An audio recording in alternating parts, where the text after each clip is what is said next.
Matthew chapter 27, verses 35 to 38.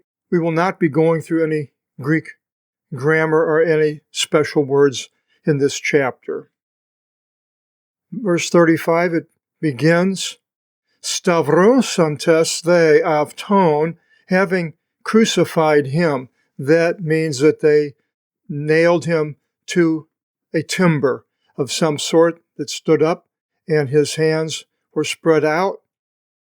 It says in Psalms 22:17 to 19, For many dogs encircled me, the gathering of the ones acting wicked compassed me.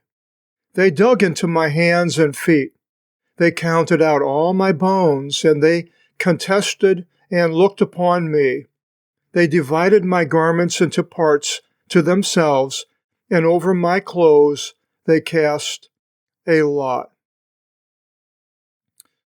So it continues in 35, Their merisanto ta imatia avtu, and they divided his garments as it was predicted in Psalms 22:17 and 19.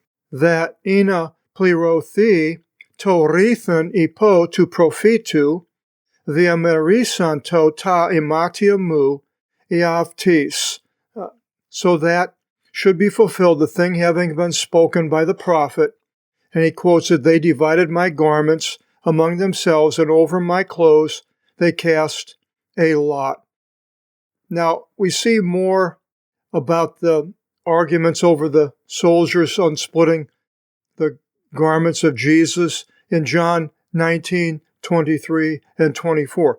We're going to go through the book of John next, God willing, and we'll see that in the 19th chapter. But continuing here in verse 36, it says, Ke kathimeni epirun afton eki, and sitting down, they kept him guard there. And I added the guard should be in italics. In verse 37, Ke epethikon epano tis kephalis avtu, tin e tian avtu, gegramenin.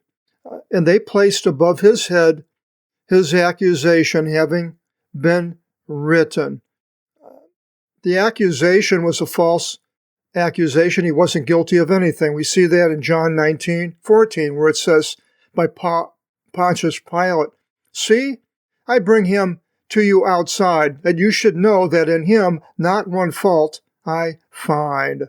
So he was an innocent man being put to death by the Jews.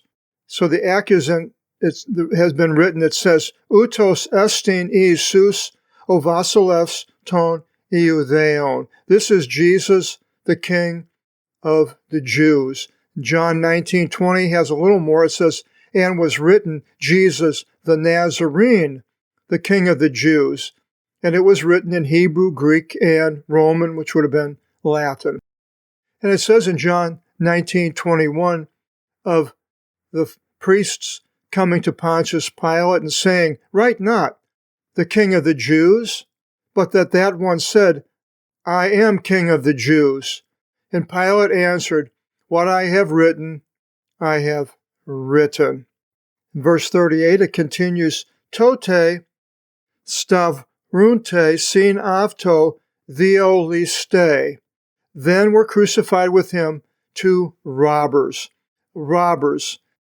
And then John 9:18 expands on that a little, and it says, And with him were two others, one here on this side, one here on that side, and Jesus in the middle. So he was in the middle, as it says, Then were crucified with him two robbers, is ek dexion, ke is ex evonimon, one at the right and one at the left. Now, some people try to change this around. Why, I don't know. Maybe try to prove that the Bible is wrong. I don't know what their arguments were, but I've seen people that, don't believe that they're on both sides for some reason. I doubt if they know the Greek. But it's obvious that Jesus was in the middle from what the words say, and these two robbers on both sides. And it adds in Mark 15:28 and says, And the scripture was fulfilled, the saying, and with the lawless ones he was imputed. Now, robbers, we see that Barabbas was a robber. I believe I called him a murderer in the last section, but it was actually as a robber in John 18:40. Jesus uses robbers for a figure of speech in Luke 19:46, where it says, "My house is a house of prayer, but you made it a cave of robbers." The temple was the house of prayer, but the robbers were the people that were selling animals and exchanging money. In Luke 10:36, Jesus again uses the robbers in a parable of the Good Samaritan and questioning the people, which of these three seems to you to have been the neighbor of the one having fallen among the robbers? That's Luke 10:36, where the priest and the Levite passed by on the other side, but the Samaritan took him up and took him into town and had him tended to. And then again, Jesus uses this for a figure.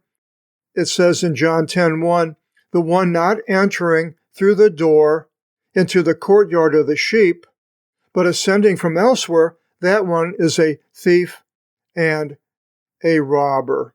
Now, Paul talks about this being crucified along with, and these two men were crucified along with Jesus, but it says in Romans 6:6, "Knowing this, that our old man was crucified along with him, that the body of sin should cease work, that we no longer are to be a slave to sin." And we'll learn more about the two robbers further on down in the chapter.